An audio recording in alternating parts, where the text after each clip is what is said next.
Benoît est infirmier libéral et chaque jour pour aller soigner ses patients, il passe des heures dans sa voiture et parcourt environ 150 km. C'est notre outil de travail, hein, la voiture, et donc on est obligé forcément de passer à la pompe. Alors avant, c'était aux alentours de 64-65 euros le plein, et aujourd'hui, voilà, on peut constater une évolution. Maintenant, on est plus aux alentours des 70 euros. Une hausse qu'il n'est pas le seul à avoir constatée. Ici, ce sont les prix qui étaient affichés à la pompe le 1er janvier dernier.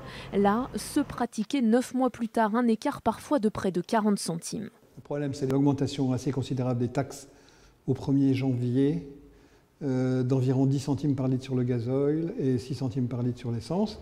Et je peux être un oiseau de mauvais augure, mais je ne vois pas ça changer à court terme. Des taxes appliquées par le gouvernement qui doivent augmenter jusqu'en 2022. Le risque, c'est alors si le prix du baril de pétrole s'envole à son tour. Dans ce cas, la situation pourrait devenir ingérable. Les taxes sont responsables, en tout cas représentent 60% du prix total à la pompe des carburants.